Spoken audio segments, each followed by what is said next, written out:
나누면서 또 10분 쉬었다가 뭐 더 할 수 있으면 더 하고 아니면 더 그래서 1시간 정도에 끝내는 것도 괜찮으면 끝내고 이렇게 하죠. 간식 드시면서 하세요. 제가 뭘 시작하면은 약속은 1시간을 해도 실제로는 2시간, 3시간씩 해야 되니까 이게 허기가 집니다.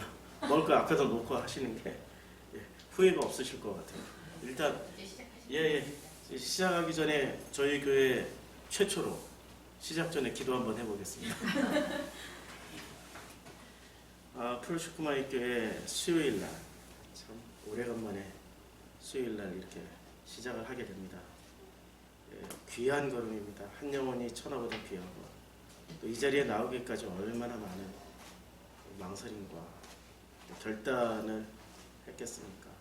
주님 그 마음을 알아주시고 그 마음에 소원하는 것들이 성경 공부 시간에 아버지의 응답으로 체험할 수 있도록 체험되어질 수 있도록 축복하여 주시옵소서. 예수님의 이름으로 기도드렸습니다. 아멘. 저녁이라 이 분위기가 훨씬 더 좋네요. 왠지 모르게 목소리도 들리는 것 같고 좀 더 많은 분들 볼 수 있게 얼굴 보면서 해야지. 자, 우리 프로슈크마이 교회 수요 성서 학당에 오신 우리 성도님들을 환영합니다. 성서 학당으로 해야 될지, 성경 공부로 해야 될지, 성경 대학이라고 해야 될지, 아니면 성서라고 해야 될지. 성서와 성경의 차이 아시죠? 성서와 성경의 차이. 성서는 책으로 보는 거예요. 성경은 경전으로 볼 때. 그러니까 성경이라고 말을 할 때는 믿음이 들어가 있어야 돼요. 이것이 나의 유일한 이것만이 나의 경전이다 라고 생각하면은 성경, 이렇게 성경이라고 읽게 되는 거고요. 성서라고 읽게 되면은 이거는 그냥 수많은 책 중에 하나의 책이 되는 거죠. 그럼 우리 프로슈크마이에서 하는 지금 성경 공부는 성서 학당이라고 그랬습니다. 거부감이 확 일죠. 성경 학당 이러면 참 좋은데 성서 학당이 뭐냐? 우리 기독교인들이 착각하는 게 있습니다. 오자마자 이걸 성경으로 믿어버린다라는 거예요. 오자마자 성경으로 믿게 만들어버려요. 그런데 이 성경을 처음부터 끝까지 다 읽은 사람이 아멘하고 믿으면 성경 맞아요. 근데 성경을 한 번도 읽지도 않은 사람에게 성경이라고 믿으라고 그래요. 그리고 말이 되냐 이거야. 이건 자기 고백이 아니거든요. 성경은 자기가 읽고 자기가 선택해서 이것만이 나의 유일한 경전이구나 라고 생각해서 성경 하면은 아멘이 돼요. 그런 아멘은 하나님도 기뻐 받으시거든요. 그런데 자기가 성경도 한 번도 안 읽고 남이 읽어놓은 거 남이 결론 낸 거 가지고 이게 성경이 하고 믿어 이게 이 말에는 구원의 도리가 있고 뭐 어쩌고 저쩌고 이래서 하나님이 천지를 창조하셨고 이게 다 사실이고 이게 진리야. 이 천지 창조를 어떻게 했지?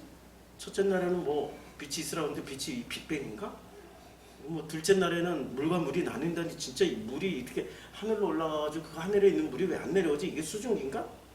이런 식으로 의문이 있는데도 불구하고 믿어 하니까 그냥 아멘하고는 덥석 믿었는데 나중에 시간이 지나고 자기의 학문의 깊이가 넓어지면서 배움이 점점 성장하다 보니까 어렸을 때는 아멘했지만 대학생쯤 돼가지고 노멘 하는 거죠.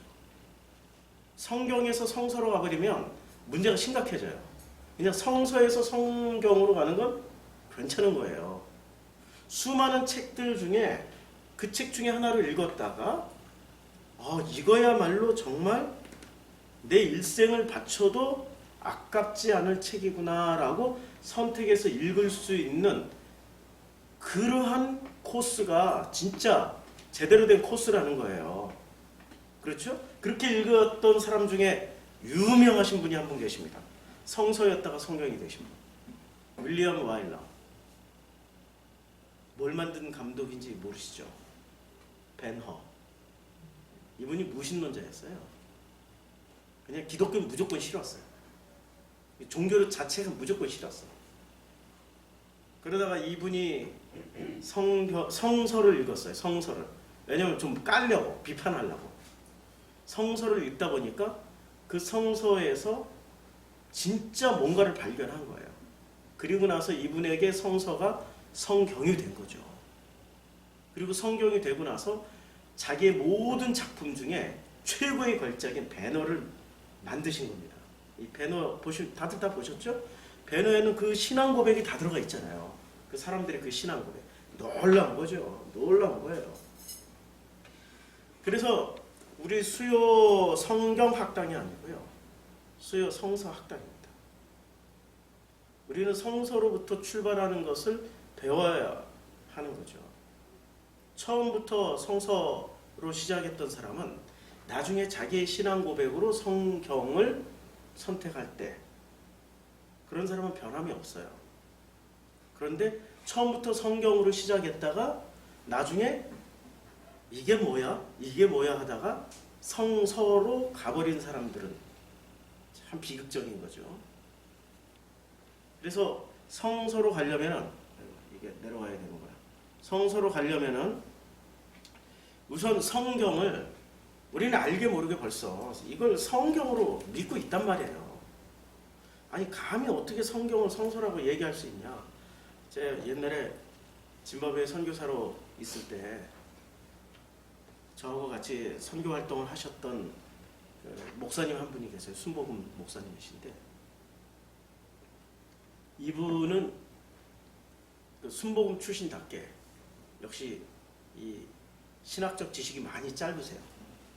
신학적 지식이 많이 짧다 보니까 이 자기가 알고 있는 요만큼 하나 요만큼 아는 걸 가지고 절대화시켜서 우기는 데는 굉장히 뛰어난 재주를 가지고 계셔요. 이분이 말씀을 얼마나 잘하시는지 제가 그분이 말을 하면은 야 참 그 성경에서 말 잘하는 사람을 그 바울 시대에 바울과 바나바가 이렇게 전도를 할 때 말 잘하는 사람을 뭐라고 그랬죠? 스스라고 그랬죠. 스스. 능력 있는 사람은 헤르메스라고 그러고. 스스가 말을 스스가 누구죠? 아니야. 스스가 말을 잘했고 아니 헤르메스가 말을 잘했나? 스스는 제우스잖아요. 제우스는 능력의 사람이고 헤르메스가 말을 잘했을 것 같아. 자우지가 말 잘하는 사람을 바울더러 스스라고 그랬나? 헤르메스라고 그랬나? 자우지가 말 잘하는 사람은 그 급이에요. 헤르메스급, 스스급 그 정도 급이었어요. 야 아무것도 몰라도 말은 정말 잘하는 사람들이 있더라고요. 정말로 말은 잘하는데 그분이 이 신학자들을 굉장히 싫어합니다. 왜 싫어할까요? 지가 모르니까. 자기가 모르니까. 자기가 모르는 말을 하니까 정말 싫어해요. 그 싫어함에 그 감춰진 것은 자기가 모르는 영역을 마치 유식하게, 아니 또 유식하니까 신학자들이 유식하게 말씀을 하니까 컴플렉스가 자극이 되잖아요. 그것을 기가 막히게 감추고 뭐라고 얘기를 한 줄 아세요? 저것들은 성경이라고 안 하고 성서라고 한다고. 벌써 저것들은 글러먹었다고. 감히 어떻게 이 성경을 하나님의 말씀을 성서라고 할 수 있냐고. 그거 하나 그분 통해서 확실하게 배웠어요. 아 성서와 성경의 차이는 사람 하나를 격동시키고 아주 그냥 엄청나게 화를 나게 만드는구나. 야 이분을 통해 가지고 성서와 성경의 차이를 말로 아는 것 이전에 아주 그냥 그분의 그 감정적인 표현을 통해서 알게 되었습니다. 우리 성도님들은 성경으로 시작하셨죠? 다들 다 오시자마자 성경으로 배우셨죠? 모태신앙인 분들은 더더군다나 의심의 여지 없이 무조건 성경으로 아멘 하고 시작하셨잖아요. 저처럼 나이 먹었다고 5살에 시작했으니까 나이 먹으니까 뭐 생각할 여지 없이 무조건 성경이었어요. 저도 지금 입에 이 성경이란 말이 더 익숙하지 성서라는 말은 익숙치가 않아요. 근데 이 성경으로 시작했다가 저 같은 경우는 신학대학을 다니다 보니까 신학대학은 이걸 성경으로 보나요? 공부 학문하는 과정에서 성서로 놓고 시작하나요? 성서로 놓고 시작하는 거예요.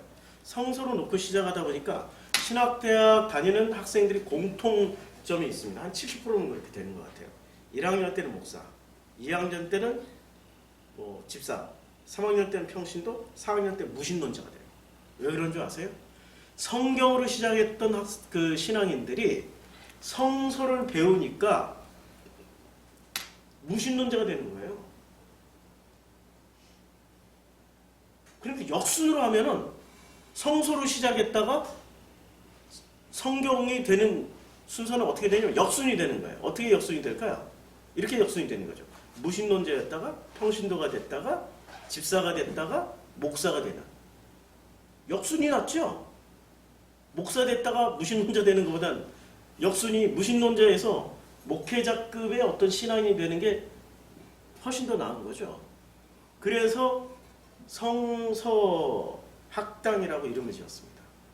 그리고 이 성서학당은 커리큘럼이 있습니다. 우리 프로시쿠마이 최초로 이제 커리큘럼을 제가 제시를 해드릴게요. 오늘은 개론 시간입니다. 여기 써놨어요. 프로시쿠마이 교회 수요 성서학당 개론. 예수와 기독교 성경과 로고스. 자료는 제가 이걸 유튜브에 올릴 거니까 자료는 다 여기 있습니다. 지금 녹화가 되고 있으니까. 근데 이 개론의 가장 큰 주제는 뭐냐면 종교와 신비주의에서 벗어나야 보인다. 물음표. 무엇이 보일까요? 종교와 신비주의에서 벗어나야 무엇이 보일까요? 종교와 신비주의에서 벗어나야 뭐가 보입니다. 그게 보이는 게 뭐가 보일까요? 로고스. 그 로고스가 뭔지 아시죠? 로고스를 수없이 다른 말로 많이들 말씀하셨는데 그 수없이 다른 성경에서는 로고스를 수없이 다른 말씀으로 많이들 하셨어요. 벗어나야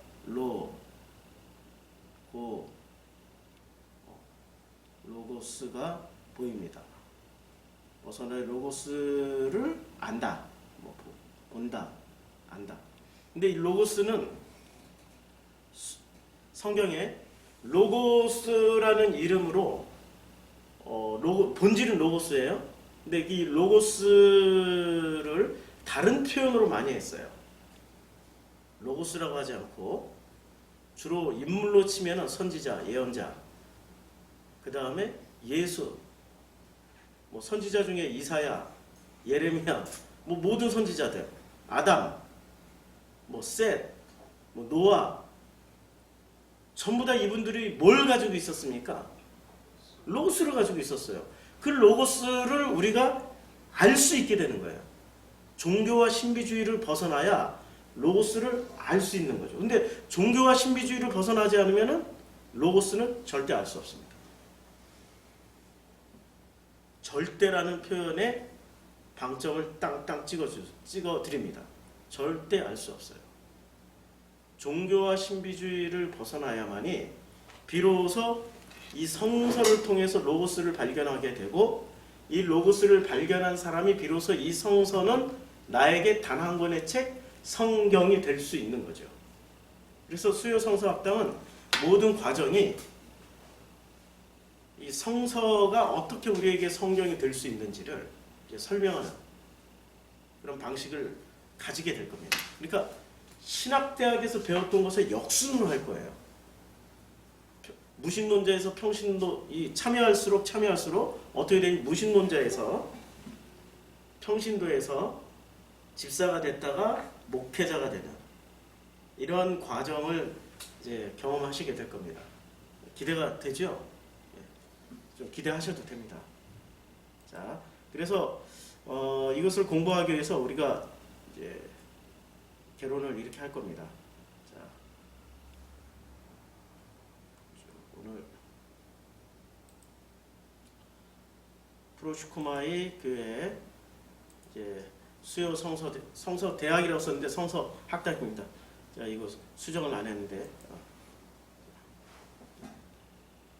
오늘 이상하게 노트북이 엄청 느려졌어요. 오늘 강의를 제대로 할 수 있을런지나 헷갈릴 정도로 갑자기 노트북이 너무 느려져가지고 자 뭔가 또 잘못 먹어가지고 자 프로시쿠마이 교회 수요 성서 학당입니다. 제1강 개론입니다. 예수와 종교 그리고 성경과 로고스라는 큰 타이틀을 가지고 시작하는데 복음을 위해 복음을 우리가 알기 위한 그 좋은 길을 걸어가기 위해서는 반드시 알아야 될 게 두 가지가 있습니다. 하나는 예수와 종교가 어떤 차이가 있는지. 우리는 종교 안에서 예수를 생각했지 종교와 분리해서 예수를 생각해 본 적이 없어요. 종교 안에서 예수를 보면 예수가 보일까요? 안 보이죠. 종교 안에서 예수를 보면 예수나 알라나 아니면 예수나 석가모니나 예수나 수많은 그 종교의 경전에 나와 있는 그러한 신들이나 제우스나 헤르메스나 뭐 포세이돈이나 똑같은 존재가 됩니다. 종교 안에서 예수를 보면 예수는 그들과 하나도 다름없는 존재가 돼요. 왜냐하면 천국 가는 도구니까. 구원받는 도구니까. 종교의 최고의 기능은 구원시켜주는 거예요. 축복받게 해주는 길이란 말입니다. 그러니까 종교 안에서 예수를 만나면은 진짜 예수의 인격과 예수가 하시고자 하시는 그 말씀을 못 만난다는 얘기예요. 뭐를 만나죠? 자기 속에 있는 욕망을 만나요. 종교가 가르쳐준 그 욕망을 만나는 거죠. 종교는 어떤 욕망을 가르쳐 줍니까? 종교가 가르쳐 주는 욕망은 아주 심플해요. 축복, 구원, 소원, 성취. 하고 싶은 대로 잘 마음껏 성취해낼 수 있는 욕망을 심어줘요. 그러니까 교회 다니자마자 어느 종교든 상관없어요. 어느 종교든 가자마자 제일 먼저 배우는 게 뭡니까? 이래야 복받아. 저렇게 해야 복받아. 그렇죠? 그리고 어느 종교든 가자마자 제일 먼저 배우는 게 너는 닭이 아니고 독수리야. 너는 고양이가 아니고 호랑이였다니까? 이런 거부터 배워요. 예수는 정말 이런 걸 말씀하신 분인가? 이거를 분리를 해야 돼요. 예수와 종교를 분리를 해야 됩니다. 그 다음에 두 번째는 성경과 로고스를 분리를 해야 돼요. 아니 로고스를 찾아야 성서가 성경이 되는 거지. 로고스도 없이 어떻게 성서가 성경이 될 수 있어요? 로고스를 못 만났는데 로고스를 만나야 성서가 성경이 되는 거잖아요. 우리는 수많은 소설책 중에서도 어떤 소설책 한 권쯤은 자기에게 성경과 같은 그 임팩트를 주는 책이 있어요. 수많은 소설책들 중에. 저에게 어린 시절 최초로 성경과 같은 임팩트를 줬던 소설책 한 권을 소개를 한다면 어린 시절이에요. 한 40년 전? 40년도 더 된 것 같은데. 내가 그새 나이를 벌써 55개나 먹었네. 40년 하니까 15살이네. 그와 간에 저에게 임팩트를 줬던 그 소설 한 권은 데미안이었습니다. 알은 하나의 세계라. 그 알이 깨져야 하나의 새가 그 알을 깨고 날아오른다. 그의 이름은 아프락사스다. 그게 아프락사스라는 단어에 꽂혔는지 아니면 알은 하나의 세계라는 그 말에 꽂혔는지 좌우지간 그것이 저에게 굉장한 임팩트를 줬습니다. 나중에 공부를 하고 보니까 아프락사스가 조로아스터교에서 나오는 단어더라고요. 우리 공부 다 할 겁니다, 앞으로. 그리고 저희 20대에 한 권의 또 성서와 같은 임팩트를 줬던 그 시를 뽑으라면 박노해의 노동의 새벽이었습니다. 그 외에 백무산의 시집 한 권이었고요. 그 외에는 제가 아예 문학을 전공해가지고 너무나도 많은 책을 읽어서 뭘 읽었는지 몰라 이제 다 뒤죽박죽 섞였어요. 수없이 많은 책들이 뒤죽박죽 섞였는데 그 중에 박완서 작가를 만나면서 이야 어쩌면은 이렇게 자기 속에 있는 것을 이렇게 쉽고 편안하게 읽을 수 있게 잘 풀어낼까? 그 관점이 좀 바뀐 거예요. 성서와 같은 임팩트로 받아들이는 게 아니라 그분이 써내려가는 그 스킬을 배우기 시작한 거죠. 그러니까 저는 살아오면서 인생을 되돌아볼 때 성경과 같은 임팩트를 줬던 책들이 무지 많았어요. 그렇게 많은 책들 가운데서 정말로 그것이 나에게 성경이 됐을까? 라고 되돌아보면 그건 아니에요. 임팩트를 줬던 것 뿐이지. 제가 이 성경을 처음 교회 중고등부 때 성경을 처음으로 저에게 있어서 성서가 성경이 되게 됐던 계기는 제가 고등학교 1학년 때부터 정말 시인이 되고 싶었어요. 그래서 그때는 다 가난했기 때문에 어디 시를 가르쳐 주는 데도 없었고 배울 만한 데도 없었고 배우려면 어느 시인을 찾아가든지 그런 시절이었으니까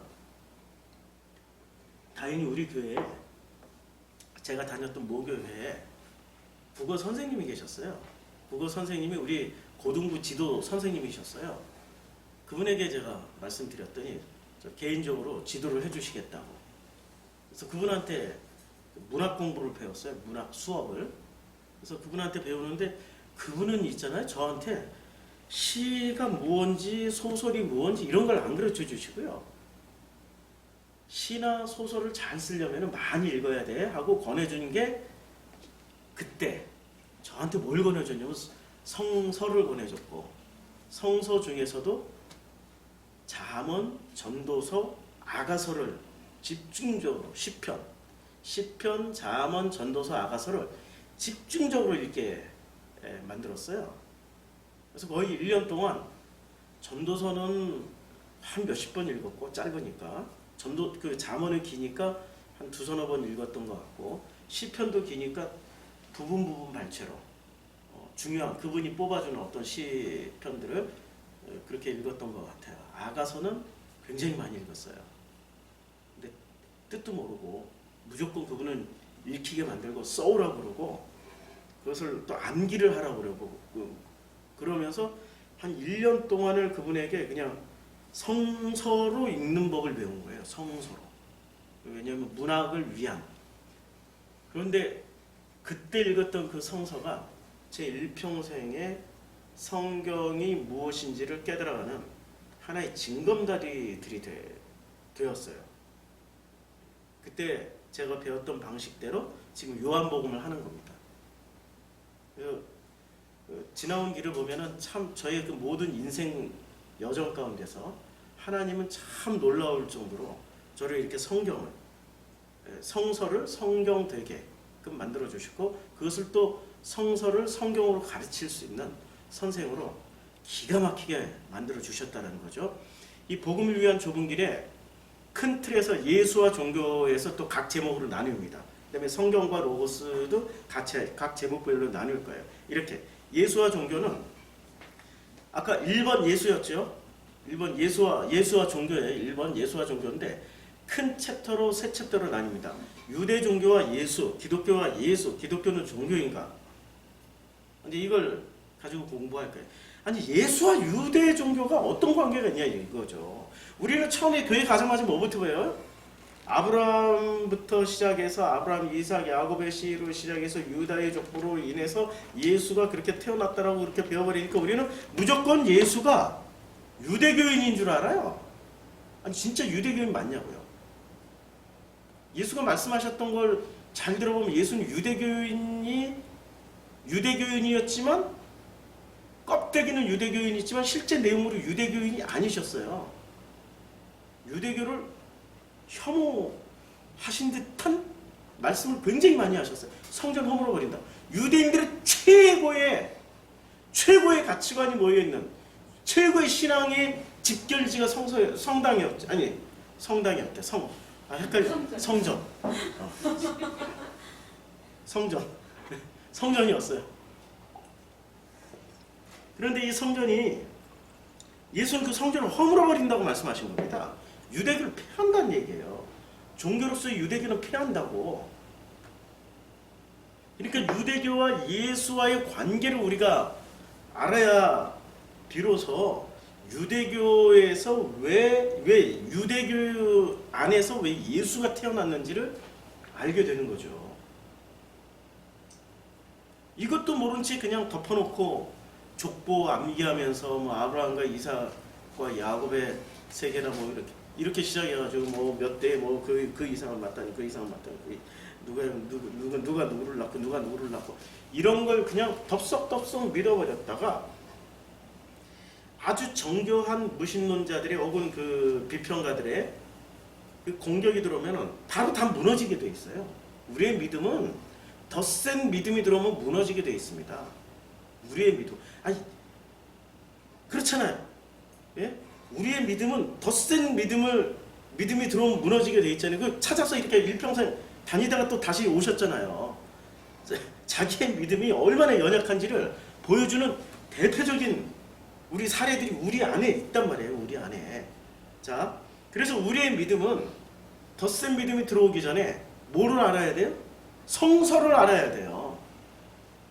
성서를 모른 채 성경이라고 덥석 붙잡아 버리면은 그것은 더 센 믿음이 더 센 논리 체계가 들어오면 무너지게 되어 있기 때문에 자기가 그것을 디펜스 하려면은 성서적 바탕이 없이 성경을 먼저 선택해 버리고 나면은 어떤 결과가 나오냐면 무조건 믿음으로만 돼 버립니다. 무조건 믿음. 근데 무조건 믿었다가 어떻게 돼요? 무조건 믿었는데 마태복음 7장에 하나님 아버지 앞에 딱 갔어요. 그래서 아버지가 딱 보시자마자 나는 너 모르는데 아니 제가 믿음이 얼마나 센데요. 믿음으로 귀신 쫓고 믿음으로 병도 고치고 믿음으로 그리고 주님이 원하신 게 다 했는데 그거 내 믿음하고 상관없는 거야. 이런 식의 말씀을 들을 때 그 허무함과 그 공허함은 어떻게 감당하시려고. 그러니까 우리가 성경을 알기 전에 성서를 알아야 되는데 그 성서를 알아가는 과정에 첫 번째가 예수와 종교, 그리고 유대 종교와 예수, 그 다음에 기독교와 예수. 기독교는 종교인가? 기독교와 예수. 예수로 말미암아서 기독교가 시작된 건 사실이지만 정말 지금의 기독교가 예수 종교일까? 아니면 유대 종교일까? 아니면 로마의 종교일까? 한 번도 생각해 본 적이 없는 거죠. 지금 기독교의 모습을 보면 진짜 예수 종교 같아요? 아니죠. 지금 기독교의 모습을 보면 현재 한국교회나 세계에 있는 곳곳에 있는 그 로마 카톨릭 그리고 그 로마 카톨릭에서 나왔던 이 개신교의 모습을 보면은 이거는 예수 종교가 아니고요. 그냥 로마 제국의 종교일 뿐이에요. 우리가 이런 면에 한 번도 생각해 본 적이 없단 말이에요.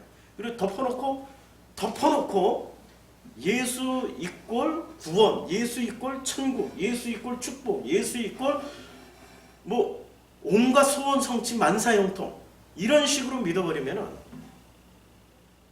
위험한 거죠. 자기 반성이 없잖아요.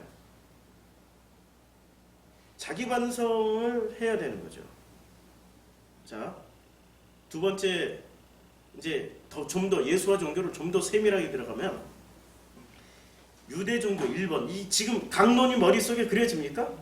예, 강론이 큰 게 처음에 큰 주제에서 2개가 나왔고 2개에서 3개가 나왔고 각 3개씩 그리고 그 하나하나가 이렇게 많아요. 이거 하나 하려면 몇 년 될지 모르겠는데 괜찮아요. 수요일마다 이거 해나가면 돼요. 수요일마다. 자, 예수와 종교를 좀 더 나눠보면 유대 종교와 예수 이게 이제 각 1에서 계속 내려온 거예요. 예수와 유대교와의 관계. 예수와 유대교의 아까 말씀드렸죠. 유대 종교가 본 예수. 유대 종교에서 예수를 어떻게 봤을까? 그리고 예수는 유대 종교를 어떻게 봤을까? 서로가 서로를 어떻게 봤을까? 아니 생각해봐야 되는 거 아니에요. 굉장히 중요한 문제죠. 예수가 유대교를 어떻게 봤지? 유대교는 예수를 어떻게 봤지? 그리고 사마리아교가 예수를 어떻게 봤지? 어떻게 봤길래 사마리아교는 통째로 그냥 다 개종해버려요. 예수 종교로 통째로 개종해버린다니까요.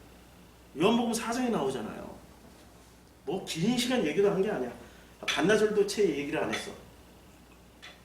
그랬더니 여자가 제일 먼저 변하고 여자 가서 막 전하니까 분위기가 조성됐을 때 예수가 가서 딱 갔을 때 직접 우리가 당신에게 듣겠습니다. 예수한테 듣고 나서 그때 사마리아교 신자들이었어요. 사마리아교 교인들이었는데 이분들이 단체로 막 개종해요.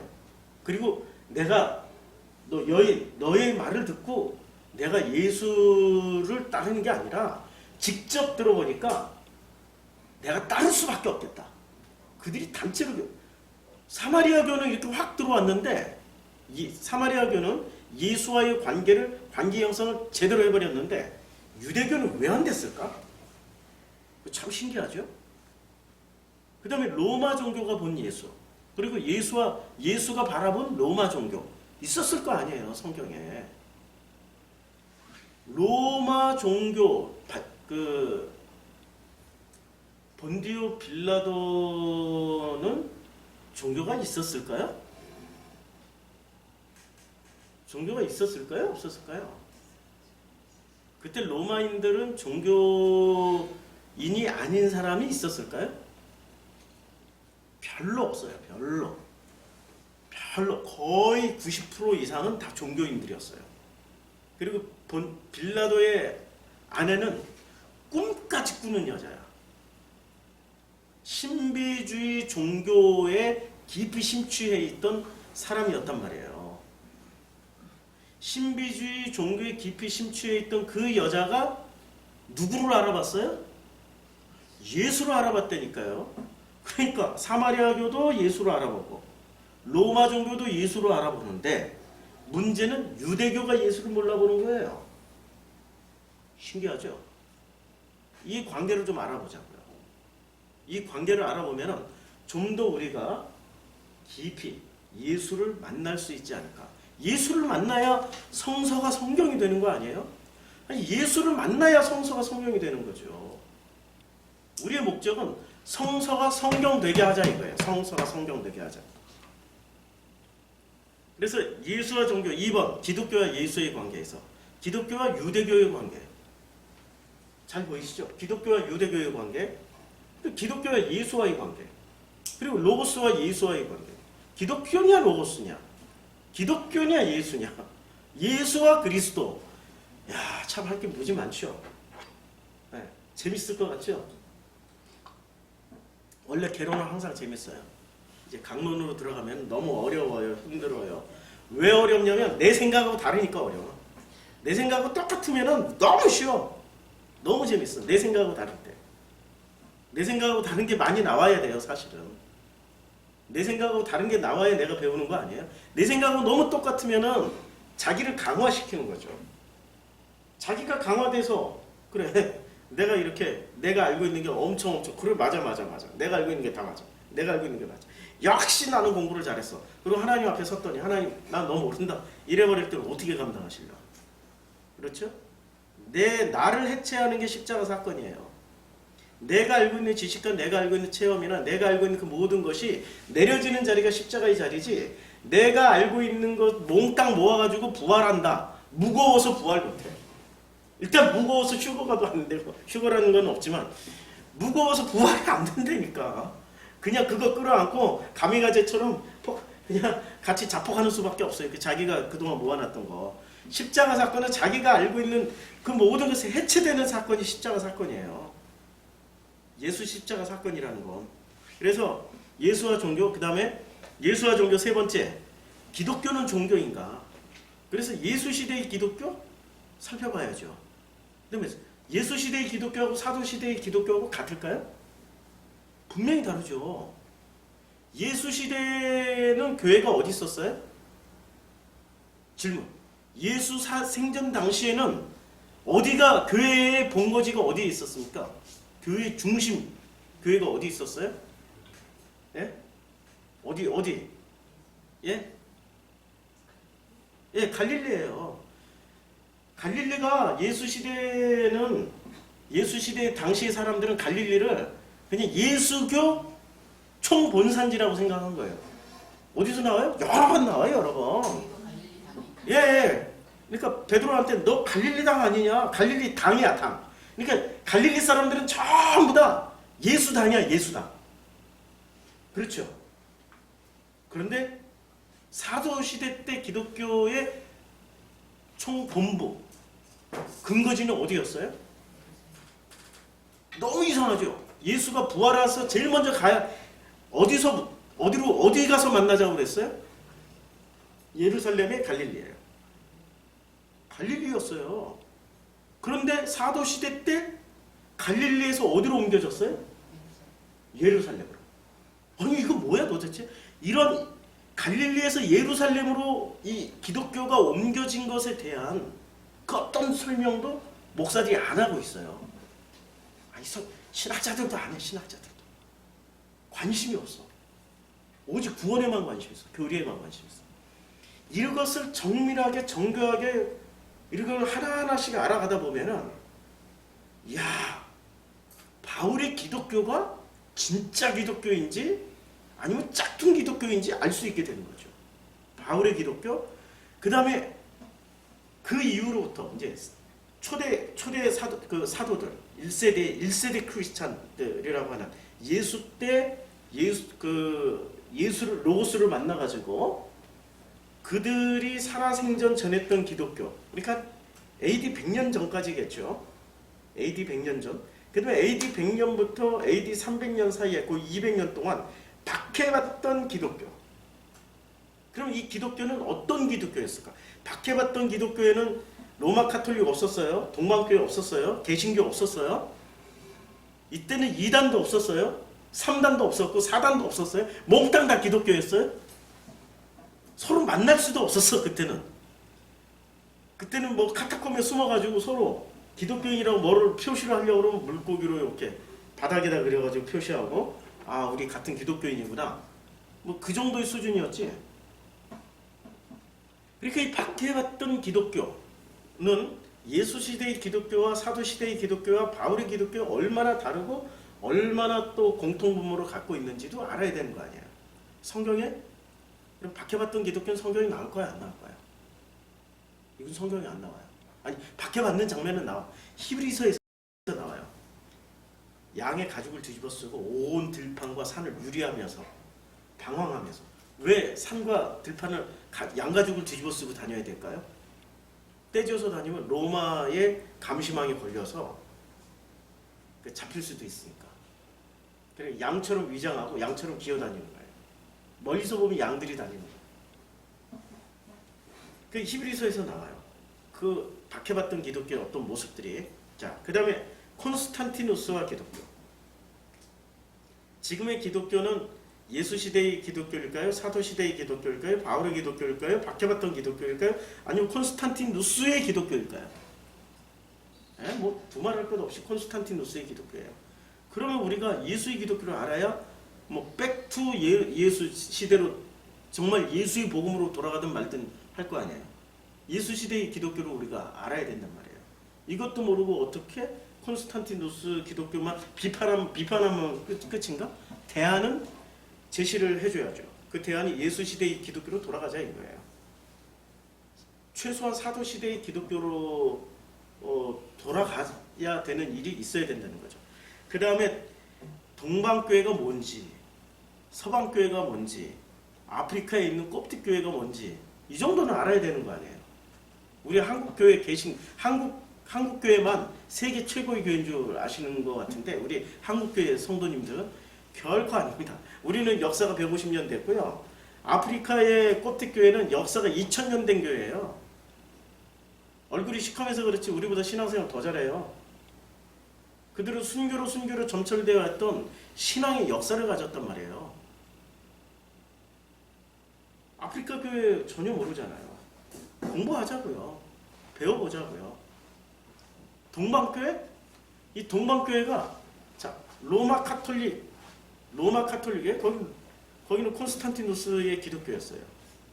그 다음에 콘스탄티누스가 기독교로 공인할 때 동방교회도 콘스탄티누스의 기독교로 만들어졌어요. 그런데 이 서방교회는 그 후로 엄청 타락했다는 거 아시죠?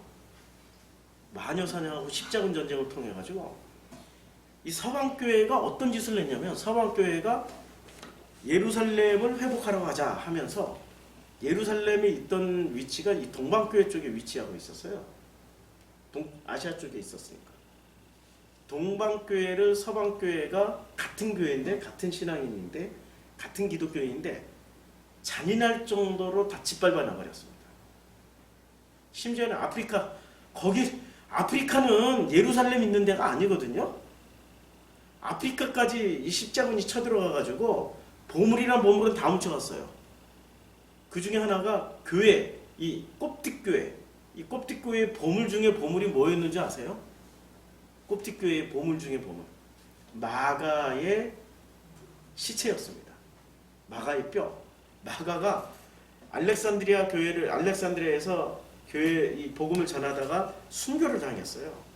그 순교당한 마가의 시신을 그대로 관에다 넣고 그 땅에다 묻고 그 위에다가 교회를 세웠어요.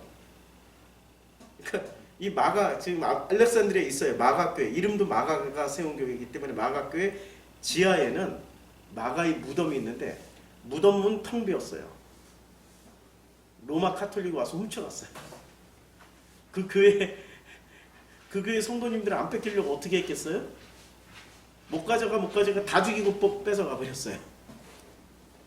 그러니까 이게 도대체 동방교회가 뭔지 서방교회가 뭔지 아프리카 교회가 뭔지를 우리가 알아야 될 거란 말이에요. 공부를 해보자고요.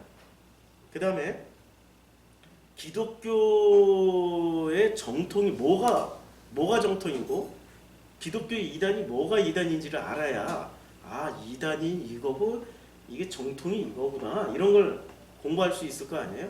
근데 이단과 정통은 교리로 구분하지 말고요. 우리에게 주신 그 성서만 가지고 한번 보자고요. 성서에서는 누구를 이단이라고 하는지. 성서에서는 누구를 이단이라고 할까요?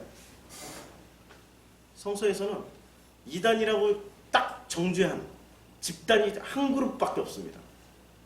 뭐 신천지 이단이야. 무슨 뭐 네스토리오스파 이단이야. 아니면 뭐 통일교 이단이야. 이런 그 성서에는 그런 거 쓰여질 리가 없죠. 2000년 후에 나타난 것들이니까. 그럼 뭘 이단이라고 규정했을까요? 성서에서는 영주주의자가 이단이라고 아주 공식적으로 영주주의자를 이단으로 그냥 확정을 지어버렸어요. 그럼 영주주의에 대해서 알아야 될 거 아니에요. 영주주의가 뭡니까 하고 목사들한테 물어봐도 영주주의는 뭐라고 대답하냐면 이렇게 대답을 하죠. 영주주의는 또 그분들이 이론으로만 알고 있어요. 영주주의는 지식을 추구하는 집단으로서 영의 세계를 인정하나 현실 세계를 부인하는 자들이다. 그래서 말씀이 육신이 된 사건을 인정하지 않고 육신이 다시 영으로 가는 그 세계, 영의 세계만 극대화시키는 게 영주주의자다라고 신학에서 배운 거예요.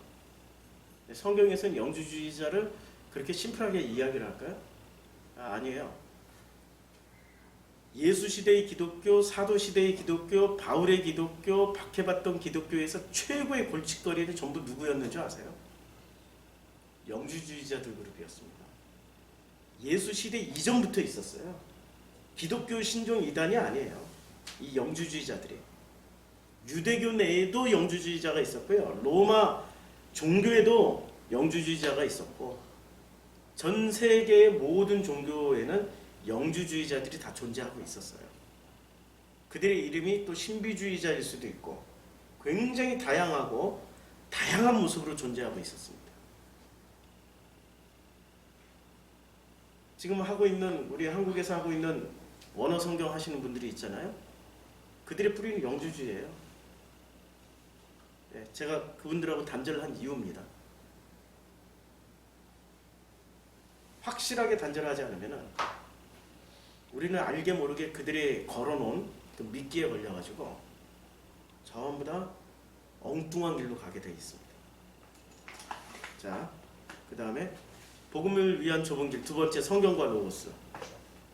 자, 그러면 성경과 로고스, 성경은 경전인가 아니면 성서인가? 우리가 처음에 서두로 그렇게 했죠. 그 다음에 성경은 경전인가 로고스인가? 그럼 경전으로 성서를 성경으로 채택했어요. 그럼 내가 내 믿음으로 받아들였어요? 그럼 무엇을 믿음으로 받아들여야 되는 거냐? 이거죠. 예수냐 로고스냐? 아주 심플한 질문. 예수냐 로고스냐? 예수를 선택할래요? 로고스를 선택할래요? 갈등되죠?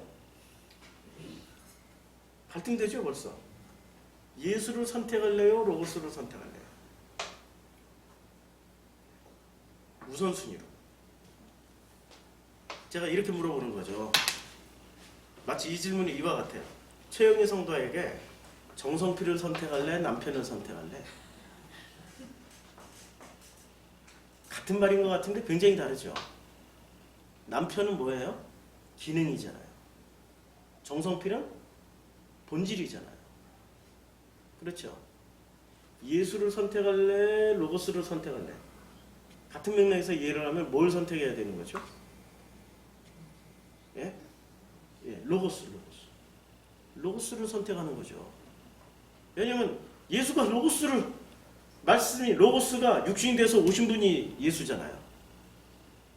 예수는 외형이고 가지고 오신 분이고 본질은 뭐예요? 로고스. 그런데 우리는 알게 모르게 로고스보다 예수를 선택했어요. 그 예수는 진짜 예수냐 이거야. 만들어진 예수죠. 내 구미에 딱 맞는 예수죠. 누군가에 의해서 조작될 수도 있었던 예수였던 거죠. 그래서 경전으로서의 성서냐 아니면 로고스로서의 성서냐. 그 다음에 로고스와 예수와 로고스는 어떤 관계에 있냐. 로고스와 바울과의 관계는 어떤 관계에 있냐. 로고스와 유대인 어떤 관계에 있냐. 그리고 로고스와 기독교인, 우리 기독교인은 로고스를 어느 정도로 알고 있는지, 우리 머릿속에 있는 로고스를, 우리 기독교인들의 머릿속에 있는 로고스를 한번 보자고요.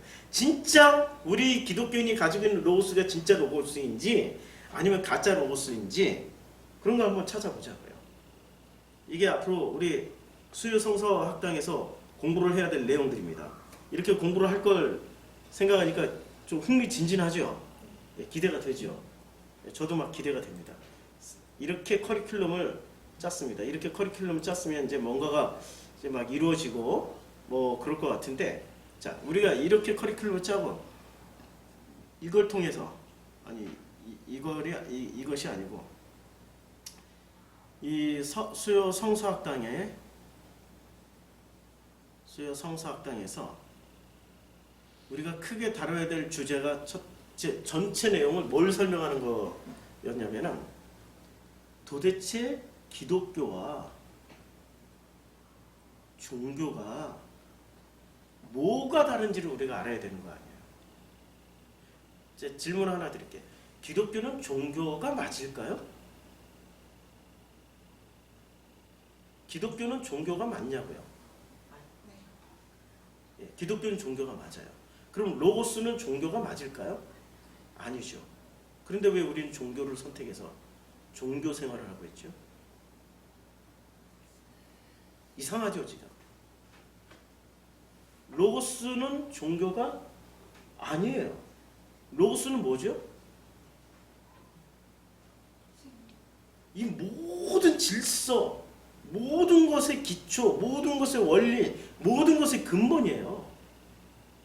생명을 로고스라고 말씀하시고, 빛을 로고스라고 말씀하시고, 이 온 우주를 로고스로 이루어져 있기 때문에, 그럼 로고스만 알면 종교는 그다지 필요치 않은 거죠. 그렇죠? 진리는 종교 안에 있을까요? 로고스 안에 있을까요? 당연히 로고스 안에 있는 거죠. 종교 안에는 진리가 있을까요? 심각해지죠. 심각해지죠. 이 대목에서 나도 좀 일어나야 되겠다. 종교 안에서 이 종교가 정말로 로고스를 가지고 있냐 생각해봐야 되는 거죠. 종교 없이도 행복하게 사는 사람들 많고요. 종교 없이도 죽음을 의연하게 편안하게 맞아들이는 사람들이 훨씬 많다는 거 아세요? 종교인일수록 죽음을 더 두려워하는 거 아세요? 종교인일수록 안 죽으려고 그래요. 나이 먹은 권사님들 더 안 죽으려고 그래요. 이 땅에서 하루라도 더 오래 살으려고. 하루라도 더 오래 살으려고. 만약에 종교인이 예수를 죽음을 이렇게 의연하게 맞아들인다면 어떤 모습으로 살다 가게 될까? 제가 두 분의 대표적인 분을 사례를 드릴게요. 첫 번째 허은석 선교사님, 두 번째 이민아 목사님. 이민아 목사님 모르세요? 이어령 교수의 딸, 두 번의 이혼, 아들의 죽음, 미국에서 변호사까지 하다가 이분이 다른 것 같아요. 예, 이민아 목사님. 이민아가 아니 이민 예. 미나가 아니고 미나. 맞아요. 그분들이 암 선고 받고 죽을 날이 가까울 때 사람은 죽음에 가장 솔직해지잖아요. 그리고 이제까지 생각해왔던 그 모든 것을 다 뒤집어서 다시 생각하게 되는 그 터닝 포인트가 죽음이란 말이에요. 그 죽음을 맞닥뜨리면서 뭐라고 자기가 생각한 것을 그때 다 전했어요.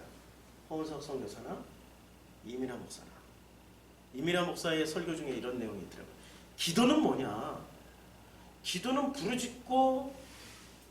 부르짖어서 요구하는 혼잣말이 아니고, 기도는 관계 안에서, 그분이 아버지라고 표현하시더라고요. 그 아버지와의 관계 안에서 나누는 대화다.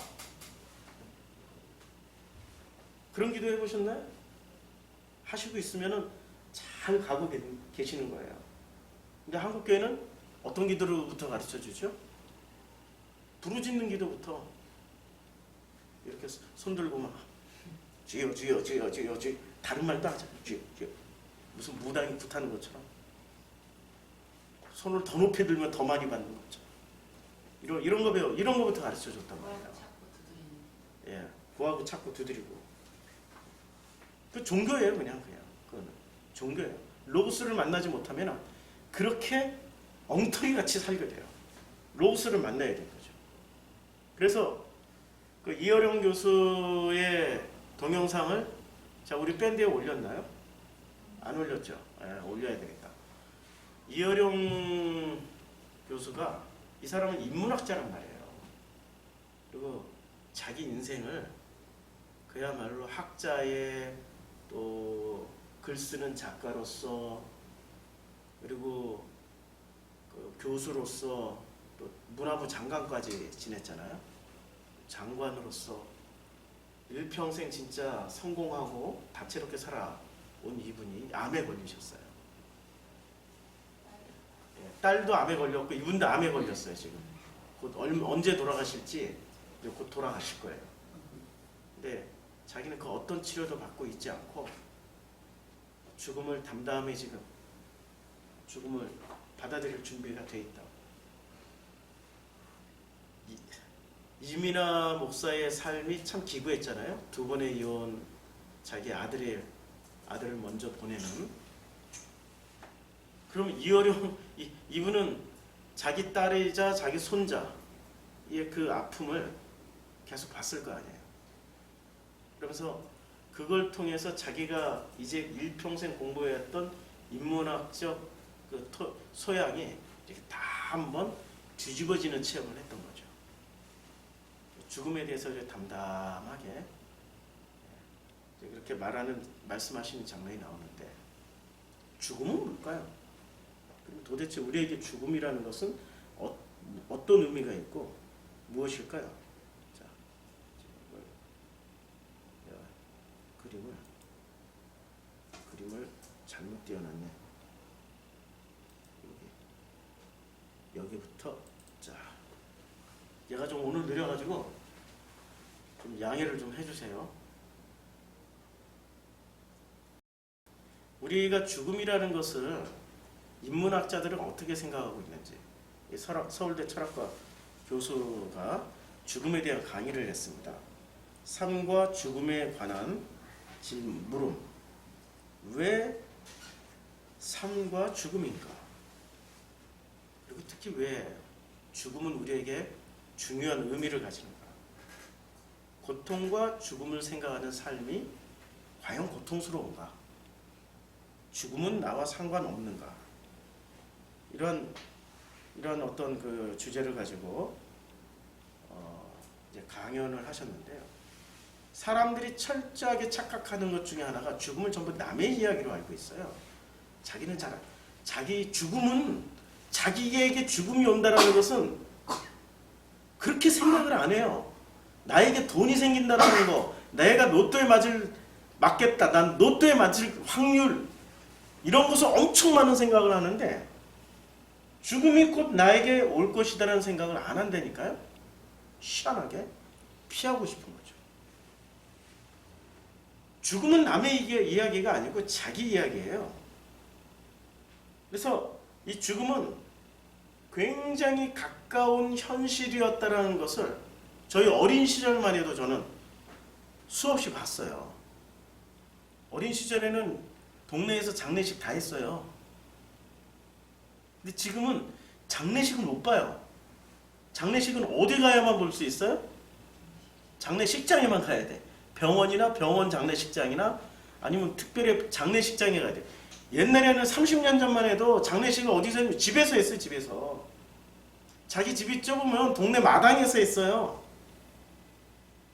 그리고 그 동네 사람들이 밤새 거기서 밥 먹고 술 마시고 뭐 자기가 그 장례식장을 지키기 위해서 뭐 고스톱도 치고 그러다가 이제 그 발인날이 되면은 그 관을 메고 운구 행렬이 있는 거죠. 아이고 아이고 하는 거 좀 기억이 많이 나요. 상복 입고 아이고 아이고 하는 게 어린 시절에는 진심으로 안 느껴졌어. 왜 저렇게 그냥 슬퍼하는 액션마치 할까? 눈물도 하나도 안 흘리는데 어렸을 때 봤던 장면 중에 하나도 안 흐르는데 소리만 아이고 아이고 아이고 다니는 거야. 그 정도로 죽음을 가까운 데서 봤단 말이에요. 근데 지금은 죽음은 가까운 현실이라는 것을 인지를 못해요. 장례식은 특별한 장소에, 무덤은 전부 다 아주 멀리에. 근데 3, 40년 전만 해도 무덤은 어디 있었어요? 동네마다 다 있었어요. 동네마다, 동네 야산마다, 동네 산마다, 심지어는 저 전라도 쪽에, 평야 쪽에, 김제 쪽에 가면 동네 밭대기에 무덤이 있어요. 거기 산이 없으니까. 밭대기에 논두렁에 무덤이 있었어요. 죽음을 언제 어디서든지 보면서 생각할 수 있었던 시절이 있었는데 지금은 죽음과 단절이 돼 있어요. 한정된 장소에서 장례식을 치르는 오늘날의 문화. 그래서 과거에 비해서 누군가의 죽음을 알기 어려운 시대가 되어버렸습니다. 이것을 죽음의 은폐성이라고 해요. 죽음의 은폐성. 우린 불과 몇십 년 만에 죽음이라는 것에 대해서 죽음의 은폐성에 들어가서 우리 세대까지는 죽음이 뭔지를 일상생활에서 볼 수 있었지만 우리 자녀 세대부터는 내 가족이 죽기 이전에는 죽음이라는 것을 생각해 볼 겨를이 없는 거예요. 내 가족이 왜 죽으면은 안 가잖아. 애들 데리고 안 가잖아. 특히 그냥 기독교인들은 마귀 붙는다고 귀신 붙는다고 안 데려가잖아요. 특히 우리 교회 말고 저 같은 우리 신길동에 있는 뭐 김기동 목사의 그 성락교회는 거기만 가도 귀신부터 온다고 절대 못 가게 하잖아요. 장례식 주변만 갔다가도 막 귀신 떠오는데 그건 기독교 아니에요. 그건 기독교 아니고 그냥 종교일 뿐이에요. 기독교는 죽음에 대해서 굉장히 적극적인 종교예요. 부정적인 종교가 아닙니다. 예수가 죽음으로 보여주셨잖아요. 근데 우리 기독교는 왜 그렇게 죽음에 대해서 겁을 많이 낼까요? 본래의 기독교의 모습이 아닌, 우리 상실해버렸어요. 본래의 기독교는. 죽음의 은폐성에 참여해버린 거예요. 불과 얼마 전만 하더라도 죽음에 대해서 반성하고 일터나 가정 또는 길거리에서 죽음을 목격하는 건 다반사였어요. 그러다 보니 죽음을 통해, 죽음이라는 건 어떤 기능이 있냐면은 나도 곧 죽는구나. 그래서 죽음을 생각하면 사람이 어떻게 살겠습니까? 사람이 죽음을 목전에 두면은 가장 정직해져요. 가장 진실해진다니까요. 하긴 요새는 돈 앞에 진실하지. 돈 놔두고 진실을 얘기해봐 그러면 다 얘기하지. 미국의 텔레비전 프로그램에 그런 게 있어요. 돈은 100만 달러 놔두고 그 예스노 게임을 하는 거예요. 예스노 게임. 노를 하는 순간 게임이 끝나요. 무조건 예스 해야 되는 거예요. 2명이 나와요. 아니야, 1명이 나와. 1명의 주인공이 남자면은 이 남자의 일상생활과 과거에 있었던 모든 일들, 현재 있었던 모든 일들을 다 파헤쳐. 그 방송 그 PD가 다 파헤쳐 촬영해가지고 온 가족과 친구들 다 모아놔요. 그리고 나서 이 사람이 은밀하게 했던 짓들을 보여줘요. 예스 하면은 넘어가고 노 하면은 끝나요. 100만 불 못 받아요. 이게 한 몇 코스까지 가는지 모르는데 보통 사람들은 3단계에서 끝나요. 결혼한 아내인데 부부인데 결혼한 여자가 결혼했어요. 남편도 있고 애들도 다 있어요. 시댁 식구, 친정 식구, 주변에 친구들 다 있어요. 방청객 다 와 있어. 근데 이 여자 첫 번째부터 이 여자가 바람 피는 장면부터 보여줘요. 예스로 통과했어. 남편도 오케이 했어. 그 정도 할 수 있어. 근데 두 번째 장면에서 바람을 피는데 세상에 자기 시동생하고 바람 피는 게 나와. 여자가 독해가지고 100만 불이 먼저야. 예스 했어. 세 번째 더 못할 장면이 나오는 거야. 상상도 못할 대상이. 노 하는 거죠. 아니다. 그건 안 했다. 노.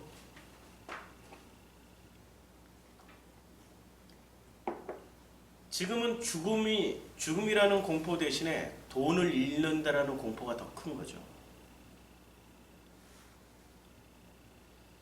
이제 죽음은 교묘히 은폐되어지고 정직을 상실한, 진실을 상실한 어떤 직면해야 될 두려운 공포를 없애버리는 이런 세상으로 접어든 거예요. 그래서 고통과 기쁨이라는 게 불행과 행복의 거리도 우리 이 죽음이라는 것이 우리에게 가져다 주는 게 고통과 어떤 불행의 대명사일 수도 있단 말이에요. 오늘 우리에게보다는 훨씬 더 멀게 여겨지게 만들었고요. 모든 경험은 그냥 관념으로 대체가 되어버립니다. 관념으로. 우리가 직접 체험을 못하게 되는 거죠.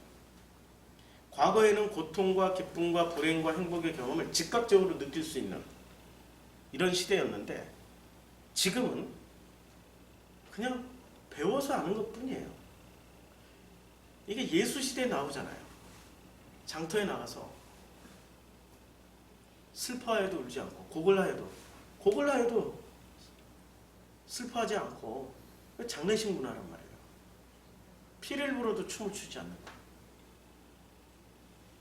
그 시절이 지금 예수의 그 시절이 지금 여기 우리 이 현실 세계에서 이루어지고 있다는 얘기죠. 예수는 본질을 찔러서 말씀하신 분이죠. 전 세계 모든 경전은 공통분모가 있어요. 전 세계 모든 그 경전은 자, 우리 지구의 대표 종교가 뭐뭐 있습니까? 기독교, 그 다음에 유교, 불교, 이슬람, 또 힌두교. 이 대표 종교들의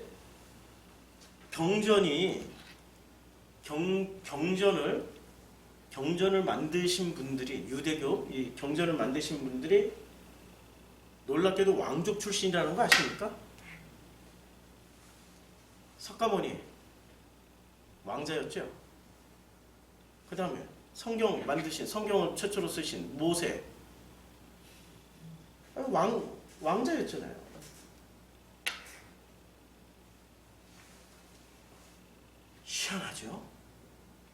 희한하죠? 이것을 만약에 그럼 예수는 왕자가 아니었단 말이에요. 근데 사람들이 기독교가 예수를 뭐로 만들어 놨어요? 왕이신 우리 예수요. 왕으로 만들어 버렸어요. 왜 왕으로 만들어 놔야 될까? 종교를 편입시키고. 그럼 왕인 그들이 왜 또 새로운 종교를 만들어냈을까? 인문학자들은 비판을 하는 거죠. 그들은 종교라는 시스템을 유지하고 만들어내기 위해서, 그래서 그 종교라는 시스템을 통해서 통치를 하기 위해서 경전을 썼고, 그걸 통해서 이 세상을 통치하려고 한다. 자, 그렇지만 예수는 전혀 다른 방식으로 오신 거죠. 완전 다른. 자, 그 공자에게 죽음에 대해서 제자가 물었습니다. 자로라는 제자가 물었어요. 죽음 뭐냐고. 그때 공자가 뭐라고 대답하는지 아세요? 내가 아직 삶도 모르는데 미지생. 그다음에 언지사. 어떻게 내가 죽음을 말하겠느냐. 내가 아직 삶도 모르는데, 삶이라는 게 뭔지도 모르는데 어떻게 죽음을 알겠느냐. 그럼 예수가 오셔서 삶을 말씀하시고 가셨을까요? 아니면 죽음에 대해서 말씀하고 가셨을까요? 예, 삶에 대해서 말씀하고 가신 거죠. 어떻게 사는 게 가장 좋은 삶인지. 산상수훈에 죽음에 대해서 언급한 장면이 있어요? 산상수훈에? 전부 삶에 대해서 말씀하고 있단 말이에요.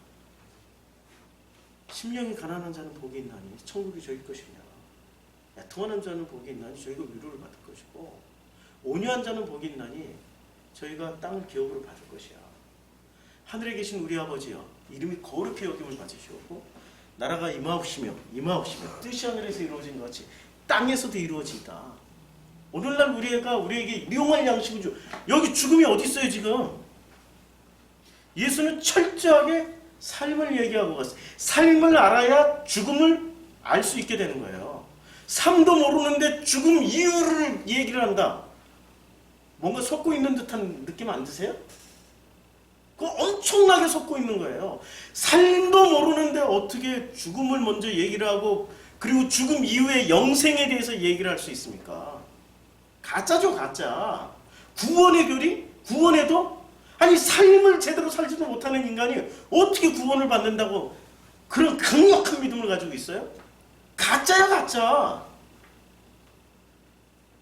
삶을 철저하게 알고 삶의 방식이나 삶을 제대로 살아갈 때 죽음은 그 이후에 너무 쉽고 자연스럽게 다 풀려버려요. 저에게 터닝포인트가 됐던 거, 이 복음으로 들어오기 위한 터닝포인트가 됐던 하나의 사건이 있었는데요. 제가 담석증이 있었습니다. 한 20년 전에 서울신학대학교에서 교복실에 있을 때 담석이 한번 돌았어요.